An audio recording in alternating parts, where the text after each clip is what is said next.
नमस्कार दोस्तों, आप सभी का स्वागत करता हूं चैनल रणभूमि मैथ्स में। दोस्तों, आज फिजिक्स न्यूमेरिकल पर एक बहुत ही इंपॉर्टेंट टॉपिक पर मैं ये वीडियो बना रहा हूं। इसे जरूर ध्यान से देखिएगा क्योंकि इस टॉपिक से आपको एग्जाम में कम से कम एक न्यूमेरिकल और 2 से 3 एमसीक्यू प्रश्न तो जरूर पूछे जाएंगे दोस्तों। तो बहुत ही इंपॉर्टेंट है और बहुत ही मजा आने वाला है दोस्तों आज के इस वीडियो में। तो इसे शुरू से अंत तक जरूर देखिएगा।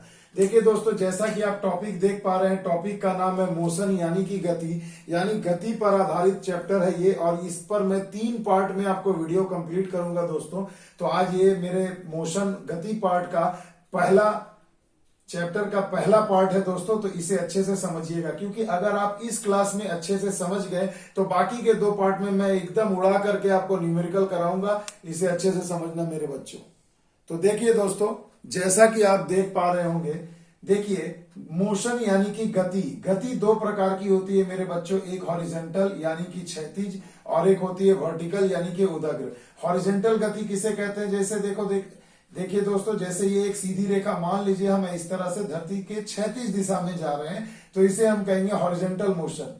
और वर्टिकल में क्या होता है दोस्तों? उदग्र यानी नीचे से ऊपर या ऊपर से नीचे आना, इसे हम वर्टिकल मोशन कहते हैं। तो मेरे बच्चों, क्षैतिज में देखिए, पहले क्षैतिज दिशा के लिए आपको यहाँ पर 4 बेसिक गति के नियम दिए गए हैं। इसे पहले अच्छे से समझिए। देखिए दोस्तों, गति के पहला नियम क्या कहता है? v बराबर u प्लस ए गुना टी। अब मेरे बच्चों, v मतलब क्या होता है मैं थोड़ा डिस्क्रिप्शन आपको बता देता हूं। तो v का मतलब होता है अंतिम वेग, फाइनल वेलोसिटी, अंतिम वेग। u बराबर होता है प्रारंभिक वेग। क्या होता है मेरे बच्चों? प्रारंभिक वेग यानी कि इनिशियल वेलोसिटी। a मतलब क्या होता है मेरे बच्चों? एक्सीलरेशन या त्वरण। और t मतलब आप जानते हैं, t यानी टाइम यानी कि समय। तो ये एक बेसिक सा डिस्क्रिप्शन है, बाकी देखिए सब में यही है। ठीक है दोस्तों, तो v बराबर क्या होता है दोस्तों? u plus A T. क्षैतिज दिशा में अगर आप गमन कर रहे हैं, अगर आपके वेग में परिवर्तन हो रहा है यानी कि त्वरण है, तो समय है, तो आप उससे अपना अंतिम वेग निकाल सकते हैं। तो बेसिक डिस्क्रिप्शन है दोस्तों, इसे अच्छे से समझिएगा। v equal to U plus A T. दूसरा एक फॉर्मूला है विस्थापन यानी दूरी निकालने का, वो है s equal to U T plus half A T square. यहां देखिए सभी सेम है, जो मैंने ऊपर लिखा है सबका ब्यौरा मैंने दे दिया है। s का मतलब हो जाता है दोस्तों डिस्प्लेसमेंट, डिस्प्लेसमेंट यानी कि विस्थापन। क्लियर है मेरे बच्चों? तो ये भी फॉर्मूला आपको याद रहना चाहिए। तीसरा है दोस्तों v square equal to U square plus 2as। यहाँ पर देखिए वही है जो जितने भी मैंने यहाँ पर बताए हैं, लिखे हैं सबका बारे में, वो सारा चीज इसमें आ जाएगा। और चौथा जो है दोस्तों बहुत ही इंपॉर्टेंट है, वो है देखिए एस एन यानी n सेकंड में तय की गई, nवें सेकंड में तय की गई nth। देखो दोस्तों ऐसे लिखते हैं, पहला सेकंड, दूसरा सेकंड, तीसरे सेकंड में तय की गई दूरी। तो इस तरीके का जो क्वेश्चन आता है उसके लिए हम S N equal to U plus A by 2 into 2n minus 1 का फॉर्मूला लगाते हैं। तो मेरे बच्चों, ये 4 जो फॉर्मूला मैंने बताया, ये बिल्कुल क्षैतिज दिशा यानी हॉरिजॉन्टल मोशन के लिए ये दोनों चारों के चारों फॉर्मूला आएंगे। आइए अब हम समझते हैं थोड़ा वर्टिकल यानी कि उदग्र गति का क्या क्या फॉर्मूला हम बना सकते हैं। तो देखिए दोस्तों, वर्टिकल का मतलब होता है ऊपर, या तो आप नीचे से ऊपर जाइए या ऊपर से नीचे आइए, दोनों को ही हम वर्टिकल या उदग्र गति कहेंगे। अब मेरे बच्चों एक चीज समझो, पहला आप लोग यहाँ हेडिंग देख पा रहे हैं, नीचे से ऊपर। मान लीजिए कि ये धरती है और यहां से अगर मैं कोई गेंद ऊपर की तरफ फेंक रहा हूं, तो ये 4 फॉर्मूले क्या क्या हम लगा सकते हैं। देखिए, a बराबर माइनस जी। यहां पर g का मतलब हो गया पृथ्वी का गुरुत्वाजनित त्वरण, एक्सीलरेशन ड्यू टू ग्रेविटी। तो दोस्तों आपको पता है कि पृथ्वी अपने गुरुत्वाकर्षण की तरफ अपनी ओर खींचती है, तो यानी नीचे की तरफ g काम करता है, मगर हम g के विपरीत दिशा में जा रहे हैं। इसलिए देखिए सभी फॉर्मूला में हम a के जगह यहाँ क्या लेंगे? माइनस जी। क्यों? ये माइनस साइन ये दर्शाता है कि हम पृथ्वी के गुरुत्वाजनित त्वरण, एक्सीलरेशन ड्यू टू ग्रेविटी जो नीचे की ओर काम करती है, उसके हम विपरीत दिशा में जा रहे हैं। इसलिए बच्चों जब भी नीचे से ऊपर वाला सवाल रहेगा तो आपको ए की जगह देखिए दोस्तों क्या बिठाना है, -g बैठा देना है। देखिए फॉर्मूला हमारा वही है, सिर्फ यहाँ पर देखिए ए की जगह g आ गया है, बाकी सभी पैरामीटर सेम है। और यहाँ पर ए की जगह g है और जहां प्लस है वहां पर सभी जगह क्या हो गया दोस्तों, माइनस हो गया है। देख लीजिए, तो ये फॉर्मूला हमारा आ जाएगा। उसी के बाद दोस्तों देखिए बहुत ही बेसिक चीज है। अब देखिए अगर आप ऊपर से नीचे अगर आते हैं, मान लो मेरे बच्चों एक गेंद है, अगर मैं ऊपर से नीचे की तरफ इस तरीके से गिराऊं, ये आपकी मान लीजिए फ्लोर है, धरती है, तो ये ऊपर से नीचे की तरफ गति कर रही है ना बच्चों। तो ऊपर से जब नीचे आएंगे यानी कि मेरा जो कोई भी बॉडी, कोई भी पार्टिकल है, अगर वो नीचे आ रहा है यानी कि पृथ्वी के गुरुत्वाजनित त्वरण की ओर आ रहा है, इस तरीके से नीचे आ रहा है और पृथ्वी का गुरुत्वाजनित त्वरण भी नीचे काम करता है, तो वहां आपको कुछ नहीं करना, सेम फॉर्मूला में ए के जगह +g बैठाना है, यानी g का मान प्लस हो जाएगा। और ये प्लस साइन ये दर्शाता है कि वस्तु किधर जा रही है, पृथ्वी के गुरुत्वाकर्षण की तरफ की दिशा में ही गति कर रही है। आगे बात बच्चों समझ में, बिल्कुल बेसिक चीज बता रहा हूं दोस्तों, इसे अच्छे से समझना। देखो ये मदर फॉर्मूला है 4 हॉरिजॉन्टल, इसी से वर्टिकल, नीचे से ऊपर माइनस और ऊपर से नीचे में सभी क्या होंगे, प्लस हो जाएंगे। ये वाला बिल्कुल सेम होगा। सिर्फ आपको करना है मेरे बच्चों कि अगर नीचे से ऊपर जाए और अगर ऊपर से नीचे आए तो ए के जगह पर जी बैठा देंगे, और अगर ऊपर से नीचे जा रहे हैं नीचे की तरफ तो यहाँ पर जी का मान क्या होगा, पॉजिटिव होगा। और अगर नीचे से अगर ऊपर जा रहे हैं तो जी का मान क्या होगा, नेगेटिव होगा। बस इतनी सी तो बात है, यही बच्चे कंफ्यूज हो जाते हैं। देखिए कितने आसान शब्दों में मैंने आपको बिल्कुल बेसिक फॉर्मूला बता दिया। अब आइए, आज मैं बिल्कुल क्षैतिज गति पर आपको 8 से 10 न्यूमेरिकल कराऊंगा, जो आपके एग्जाम के लिए बहुत ही उपयोगी होंगे और परीक्षा में देखिएगा उसी टाइप का आपको मिल जाएगा दोस्तों। और ये दोनों बिल्कुल मैं अगले पार्ट में बताऊंगा। अगर एक ही वीडियो में मैं ये सारा डिस्कस कर दूं दोस्तों तो वीडियो बहुत बड़ा हो जाएगा और इससे आपको समझने में दिक्कतें आएंगी। तो आइए चलते हैं, अब हम कुछ क्वेश्चंस को करते हैं। तो देखिए मेरे बच्चों, एकदम मैंने ऊपर में हेडिंग भी लिख दिया है कि इन्हीं 4 क्षैतिज गति वाले फॉर्मूले पर, गति के नियम पर ही मैं पार्ट 1 बना रहा हूं और ये क्वेश्चन बता रहा हूं दोस्तों, इसे अच्छे से समझिएगा। देखिए दोस्तों, कहा गया है किसी वस्तु का नियत त्वरण का मतलब समझते हैं दोस्तों। त्वरण का मतलब तो हमें पता है, वेग परिवर्तन की दर को त्वरण कहते हैं, यानी v - u बटे में t बराबर a, यही हो गया त्वरण। मगर नियत त्वरण का मतलब होता है ना कि त्वरण में अब परिवर्तन नहीं हो रहा है। अगर किसी वस्तु का नियत त्वरण 10 मीटर प्रति सेकंड स्क्वायर है तो इसका मतलब क्या हो गया दोस्तों, पर स्क्वायर सेकंड है, तो इसका मतलब ये हो गया कि त्वरण जो है 10 मीटर पर स्क्वायर सेकंड ही है, 11 या 9 नहीं होगी, वो 10 के ही एक नियत त्वरण से चलती जाएगी। तो देखिए दोस्तों, न्यूमेरिकल बनाने के लिए ना बच्चों, मैंने पहले भी वीडियो में आपको बताया हूं और आज भी बता रहा हूं कि दोस्तों पहले ना फॉर्मूला आपके दिमाग में होना चाहिए टॉपिक, और उसके बाद ना क्वेश्चन को पढ़ते के साथ ना पहले डेटा को नोट करो कि आपको क्या क्या दिया है। जैसे ही आप डेटा नोट करेंगे ना मेरे बच्चों, मैं आपको कह रहा हूं कि अगर आपके माइंड में फॉर्मूला है, याद है, अगर आपको अच्छे से टॉपिक क्लियर है ना, तो डेटा लिखते लिखते आपको समझ में आ जाएगा कि कौन सा फॉर्मूला हमें लगाना है। क्योंकि 100 में 90 बच्चों को तो यही नहीं पता कि सवाल पढ़ तो लिए भैया, मगर कौन सा फॉर्मूला यहाँ पर लगेगा। तो इस बीमारी को दूर करने का सबसे आसान तरीका बता रहा हूं। देखो, नियत त्वरण को ए लिखते हैं, देखो दे दिया है 10 मीटर पर स्क्वायर सेकंड। इकाई जरूर लिखिएगा, यूनिट बहुत जरूरी होता है। देखो मेरे बच्चों, प्रारंभिक वेग 100 मीटर पर सेकंड है, तो प्रारंभिक वेग अभी मैंने बताया, यू को लिखते हैं प्रारंभिक वेग 100 मीटर पर सेकंड। कहा जा रहा है कितने समय बाद, यानी समय आपसे पूछा गया तो क्वेश्चन मार्क कर दो, कितने समय बाद उसका वेग दोगुना हो जाएगा। तो देखो, एक तो प्रारंभिक वेग है, यानी उसके बाद का वेग दोगुना कह रहा, यानी क्या है, अंतिम वेग का बात किया जा रहा है, यानी अंतिम वेग को भी लिखते हैं, वो कितना है, पहले का दोगुना हो जाएगा। तो पहले 100 था तो अभी कितना हो जाएगा, 200 मीटर पर सेकंड। अब मेरे बच्चों देखो, हमने क्वेश्चन पढ़ के डेटा सारा लिख लिया।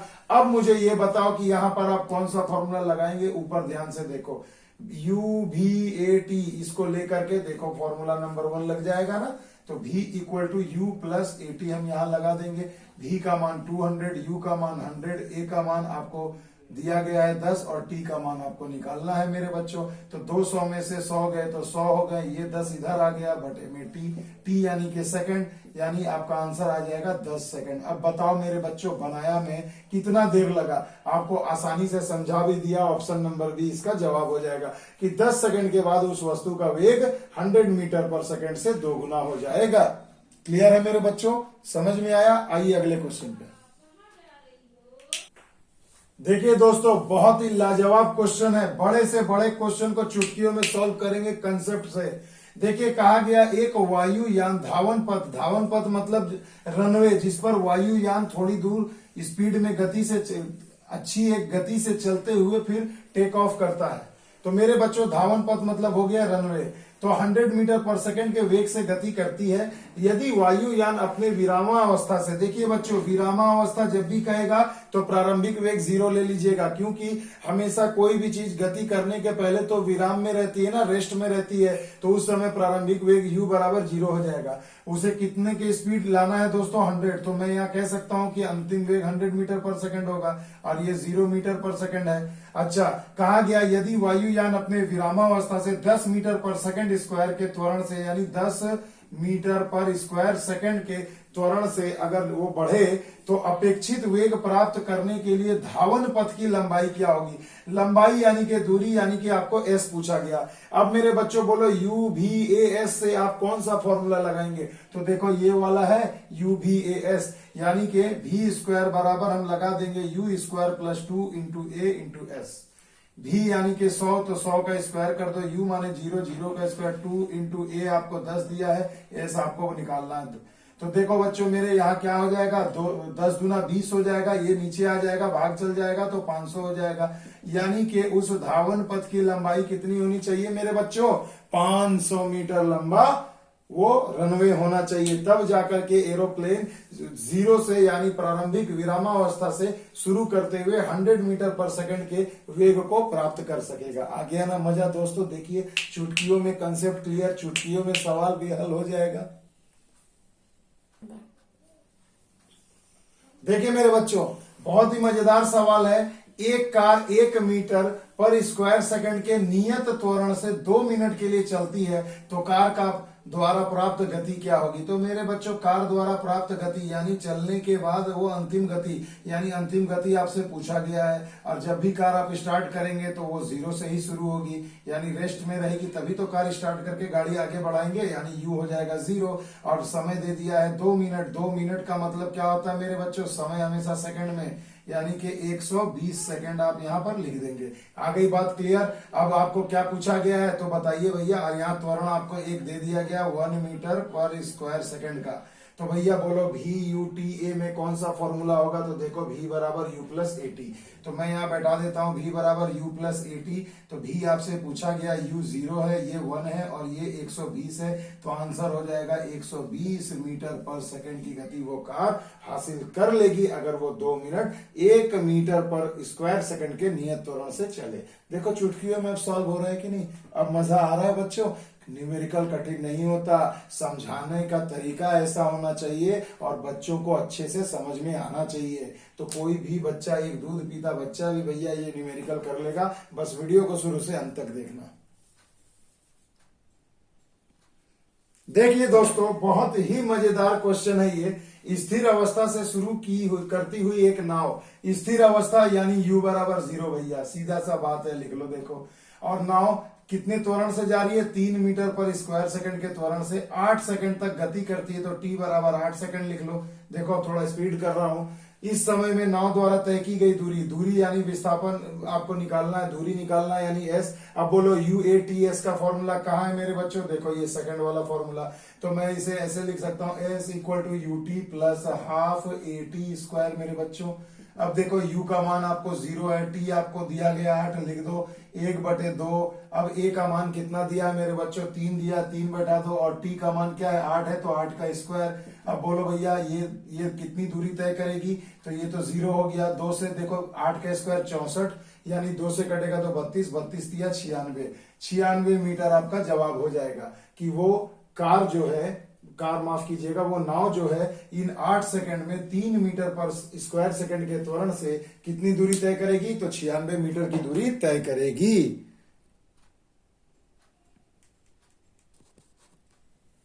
देखिए मेरे बच्चों, बहुत ही मजेदार क्वेश्चन है और ये बहुत ही इंपॉर्टेंट क्वेश्चन है, क्योंकि इसमें हम 2 फॉर्मूला लगा के इसे सॉल्व करेंगे, मगर अच्छे से कंसेप्ट समझिए, कठिन कुछ भी नहीं है। देखिए दोस्तों, कहा गया एक ट्रेन विरामावस्था यानी u बराबर 0, देखो पढ़ते के साथ डेटा ले रहा हूं, t यानी 5 मिनट, 5 मिनट मेरे बच्चों कितना हो जाएगा? 5 गुने 60 यानी के 6 पंचे 30 यानी के 300 सेकंड। बोलो भैया, क्लियर है?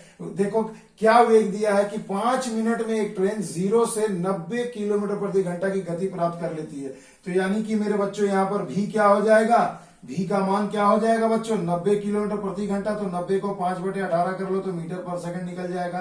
गणित का भी प्रयोग करिए तो कितना हो गया? 25 मीटर पर सेकंड। बोलो भैया, यहां तक क्लियर है?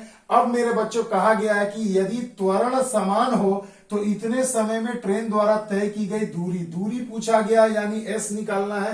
तो भैया एस वाले फॉर्मूले में देखो यहां पर आपको ए भी चाहिए, तो ए तो हमें पता नहीं है। तो चलिए गति के पहले नियम से हम यहां पर जो फॉर्मूला है v बराबर u प्लस एटी, उससे हम सॉल्व करते हैं। तो v बराबर u प्लस एटी में इसे बैठाइए, यहां से a का मान आपको निकाल लेना होगा। तो v कितना है मेरे बच्चों? 25 मीटर पर सेकंड। u 0 है, a मुझे पता नहीं, t कितना लगा? 300 सेकंड लगा। तो यहाँ पर a का मान हो जाएगा 25/300 बराबर a, यही हो जाएगा ना त्वरण, 25/300 मीटर पर सेकंड, मीटर प्रति स्क्वायर सेकंड। तो ये आ गया a का मान। अब इसे कटाने मत जाओ भैया, अभी देखो जो दूसरा इक्वेशन है क्या पूछा गया? दूरी। तो दूरी का फॉर्मूला क्या है? s बराबर ut plus half at square. यही ना है भैया मेरे पास फॉर्मूला? तो चलो यहां पर पुट करते हैं। तो u तो 0 है, तो ये पूरा पोर्शन ही 0 हो जाएगा, इसलिए 0 लिख दिया। हाफ a का मान क्या है मेरे बच्चों? 25/300। और t का मान कितना बच्चों? 300 सेकंड है ना मेरे बच्चों? तो 300 को हम क्या लिखेंगे? 300 गुने 300 लिख देंगे। तो 300 कट गया, 2 से कटा दो इसे 150 बार में। तो भैया मेरे कितना आ जाएगा? 25 और 15 को गुणा अगर मैं करूं तो, और 150 को गुणा करूं तो 3750 मीटर। अगर और अच्छा आंसर लिखना है तो 3.75 किलोमीटर आप इसे लिख लो। देखो आ गया जवाब आपके सामने। तो मेरे बच्चों ये क्वेश्चन इसलिए मैं लाया क्योंकि देखो कभी कभी ऐसे भी क्वेश्चन आ जाते हैं कि एक क्वेश्चन में आपको डायरेक्टली यहाँ दूरी पूछी गई है, मगर देखिए यहाँ त्वरण का मान नहीं दिया। अगर त्वरण का मान दिया रहता तो मैं ये सब कुछ नहीं करता, डायरेक्ट इस फॉर्मूले में वैल्यू पुट करता, निकाल देता, जैसा कि क्वेश्चन नंबर 4 में आपने देखा। तो ऐसे भी क्वेश्चन आरआरबी ग्रुप डी में और एनटीपीसी सीबीटी 2 में आ सकते हैं मेरे बच्चों, तो इसे अच्छे से समझना। आइए चलते हैं अगले क्वेश्चन की ओर। देखिए दोस्तों, बहुत ही मजेदार क्वेश्चन है, एग्जाम में आया हुआ। कहा गया है एक अचल स्थान से, अचल यानी कि आपको 0 से शुरू करना है, ठीक है। तो u बराबर 0 से चलकर सुरेश का वेग 30 सेकंड में, t बराबर कितना लिख दोगे? 30 सेकंड। 30 सेकंड में कितना हो जा रहा है उसका वेग? 6 मीटर पर सेकंड, यानी ये अंतिम वेग हो गया। तो त्वरण पूछा गया मेरे बच्चों। तो मेरे बच्चों आपको ये याद रखना होगा बेसिक फॉर्मूला की एक्सेलरेशन बराबर क्या होता है? v माइनस यू बटे में t। एक सिंपल सा फॉर्मूला है। और ये फॉर्मूला कहां से आया है? तो देखो यही पहले फॉर्मूले से। अगर a को मैं मान निकालू तो v माइनस यू बटे में t हो जाएगा। तो चलो भैया यहाँ बैठा देता हूं। v कितना है? 6 है, u 0 है, t कितना है? 30 है। तो ये आ जाएगा a बराबर इतना मीटर पर स्क्वायर सेकंड। 6 पंचे 30 यानी 1/5 यानी कि 0.2 मीटर पर स्क्वायर सेकंड सुरेश का त्वरण हो जाएगा। समझ में आया मेरे बच्चों? देखो ऐसे भी छोटे छोटे बेसिक कंसेप्टिव क्वेश्चंस पूछे जाते हैं एग्जाम में, और बच्चे कंसेप्ट ना होने की वजह से कंफ्यूज हो जाते हैं, क्योंकि याद करके नहीं जा सकते हैं भैया। इसे हमें अच्छे से समझना होगा, ताकि एग्जाम में किसी भी प्रकार का क्वेश्चन पूछे, कंसेप्ट तो कोई बदल नहीं ना सकता मेरे बच्चों। तो कंसेप्ट अच्छा रखिए तो फॉर्मूला ऑटोमेटिक याद रहेगा, और फॉर्मूला याद रहेगा तो न्यूमेरिकल आपका चुटकियों में सॉल्व हो जाएगा। आइए अगले क्वेश्चन पे। देखो मेरे बच्चों, बहुत ही इंपॉर्टेंट सवाल है, मंदन वाला। मंदन का मतलब होता है मेरे बच्चों रिटार्डेशन। रिटार्डेशन यानी कि एक्सेलरेशन, त्वरण का उल्टा, यानी कि हम कह सकते हैं इसे हम माइनस ए भी कह सकते हैं। माइनस का मतलब त्वरण के दर को क्या हो रहा है? त्वरण क्या है? कम होता जा रहा है, नेगेटिव जा रहा है। तो मेरे बच्चों त्वरण का मतलब होता है जब गति एक निश्चित रेट से आपके बढ़ते जाए, और रिटार्डेशन का मतलब होता है एक निश्चित दर से घटते जाए। तो मंदन क्या होता है? कुछ नहीं होता है, त्वरण का माइनस व का स्वरूप होता है। माइनस त्वरण को ही हम मंदन कहते हैं मेरे बच्चों। क्लियर? तो एक रेलगाड़ी 72 किलोमीटर प्रति घंटा की गति से चल रही है, इसे अगर 200 मीटर की दूरी पर रोकना है। अब मेरे बच्चों देखो, गाड़ी तो चल रही है, ये तो नहीं कहा गया कि विरामावस्था से शुरू किया गया, तो ये मैं कह सकता हूं कि u बराबर क्या हो जाएगा? 72 किलोमीटर प्रति घंटा। इसे जरा सा मीटर पर सेकंड में बदल लो तो 5 चौके 20 हो जाएगा मेरे बच्चों, तो 20 मीटर पर सेकंड। क्लियर है? अब कार को रोकना है, कार कब रुकेगी? जब उसका वेग 0 हो जाएगा। तो अंतिम वेग यहाँ पर क्या हो जाएगा? यहाँ अंतिम वेग हो जाएगा 0 मीटर पर सेकंड। कितनी दूरी पर रोकना है? 200 मीटर के अंदर रोकना है। कार में, जो चलती कार में ब्रेक लगाते हैं ना मेरे बच्चों, तो 200 मीटर की दूरी पे कार को आपको रोक देना। देखो मैंने लिख दिया। अब मेरे बच्चों पूछा जा रहा, मंदन हो या त्वरण हो, डिनोट तो हम उसे ए से ही ना करते हैं, यानी आपको ए का मान पूछा गया है। अब मेरे बच्चों बोलो यू भी ए एस कहां होता है मेरे बच्चों? तो देखो इस वाले फॉर्मूले में होता है। तो आइए ये फॉर्मूला लगाते हैं, वी स्क्वायर बराबर you square plus 2as। v का मान 0 है, u का मान कितना है मेरे बच्चों? तो u का मान आपने 20 निकाला है, 20 का स्क्वायर कर दो, 2 इंटू ए पता नहीं, और s क्या है मेरे बच्चों? 200 मीटर दिया, देखो लिख दिया 200। देखो 20 का स्क्वायर कितना होता है? 400 में इधर लाया तो हो गया -400। यहाँ कितना हो गया मेरे बच्चों? 200 गुणा 2 यानी कि 400 गुणा ए। तो देखो ये कट गया एक बार में, यानी -1 आया। ये माइनस क्या डिनोट किया मेरे बच्चों? कि ये जो है ये त्वरण नहीं, ये मंदन है। माइनस साइन हमेशा मंदन को दर्शाता है। तो मेरा आंसर हो जाएगा क्या बच्चों? आवश्यक मंदन क्या होगा? तो 1 है, तो 1 मीटर पर स्क्वायर सेकेंड यहाँ पर मंदन की जरूरत पड़ेगी। आ गया ना मजा दोस्तों? देखो कितने इंपॉर्टेंट क्वेश्चन हमने चुटकियों में समझ भी लिया, सीख भी लिया और हल भी कर दिया। क्लियर है दोस्तों? आइए चलते हैं अगले क्वेश्चन की ओर। देखिए दोस्तों, ये जो है अभी तक का सबसे इंपॉर्टेंट एमसीक्यू है। ये बिल्कुल एक क्वेश्चन आप लिख लो मेरी बात, आपको हर सेट में इस बार के आरआरबी ग्रुप डी में मिलने की संभावना सबसे ज्यादा है। देखो दोस्तों क्या कहा गया, कौन सा संबंध वेग समय समीकरण को दर्शाता है? तो मेरे बच्चों, मैंने आपको वीडियो के शुरू में ही क्षैतिज दिशा में जा रही क्षैतिज गति का 4 फॉर्मूला मैंने आपको बताया था ना। तो उन्हीं 4 फॉर्मूलों में से आपको बताना है कि वेग समय समीकरण कौन दर्शाता है। तो मेरे बच्चों, इसे समझने के लिए याद रखना, जब भी आपको समीकरण पूछा जाए, आप क्या करो, u बराबर 0 और a बराबर 0, यानी u को और a को हटा दो समीकरण से, तो आपको पता चल जाएगा कि कौन सा समीकरण क्या दर्शाता है। क्योंकि 4 समीकरण है तो 4 क्वेश्चन आ सकते हैं, कोई जरूरी नहीं कि यही आएगा, मगर इस टाइप का जरूर आएगा। देखो बच्चों ट्रिक, सीधा सा मैंने कहा u और a को 0 मानो, कहने का मतलब हटा दो मेरे भाई। तो आप पहले ये समझो कि ये देखो, जैसा ऑप्शन नंबर ए में है s बराबर ut plus half at square, तो मेरे बच्चों u को मैं हटा दे रहा हूं और a को मैं हटा दे रहा हूं, तो मुझे क्या बच गया? तो देखो s यानी कि विस्थापन और t यानी कि समय, यानी कि मैं कह सकता हूं कि ये जो इक्वेशन है ये विस्थापन और समय के बीच में संबंध को दर्शा रहा है। और आपको पूछा गया वेग और समय, तो ये आंसर नहीं होगा। मगर देखो एक ही सवाल में मैं आपको 4 चीज बता दूंगा। फिर देखो u को हटा दो, a को हटा दो, तो कहने का मतलब है ये क्या है भैया? ये वेग है, और ये क्या है भैया? s यानी कि विस्थापन, यानी ये इक्वेशन क्या? वेग और विस्थापन को दर्शा रहा है। तीसरा ऑप्शन देखो भैया, u हटा दो और a हटा दो, तो देखो वेग तथा समय, ये है ना, ये वेग है, और a क्या है मेरे बच्चों? t क्या है मेरे बच्चों? समय है। तो देखो वेग और समय के समीकरण को दर्शा रहा है, यही ना आपसे पूछा गया है, वेग और समय। तो आंसर क्या हो जाएगा बच्चों? Option number C. अब कुछ बच्चों को ये कंफ्यूजन होगा कि सर यहां भी u है, यहां भी a है, हटा दो, तो ये भी तो वेग और समय का ही दर्शा रहा है। तो मेरे बच्चों, मैं आपको ये समझाना चाहता हूं कि मदर फॉर्मूला जो है, ये गति का पहला नियम u भी बराबर u प्लस at, ये तो हम वर्टिकल ऊपर जाने वाला इक्वेशन है। जो ये किससे निकला है? ये निकला तो इसी से है, तो मदर फॉर्मूला ही ना सबसे इंपॉर्टेंट हुआ, इसलिए इसका जवाब यहां पर हो जाएगा v बराबर u प्लस at। समझ में आ गया बच्चों? बहुत ही जबरदस्त क्वेश्चन है, इसे बिल्कुल स्किप मत करिएगा दोस्तों। आइए चलते हैं अगले क्वेश्चन की ओर। देखिए मेरे बच्चों, बहुत ही जबरदस्त क्वेश्चन है, और ये आखिरी क्वेश्चन है इस पार्ट 1 का। देखिए दोस्तों, अब आपको फॉर्मूला क्लियर हो गया है। याद रखिएगा जो n सेकंड वाला है ये मैं जब तीनों टॉपिक आपको समझा दूंगा उसके बाद मैं लास्ट वीडियो में इस फॉर्मूले पर आधारित जितने भी प्रश्न होंगे ऊपर नीचे और क्षैतिज दिशा वाले सभी को मैं एक वीडियो में बताऊंगा।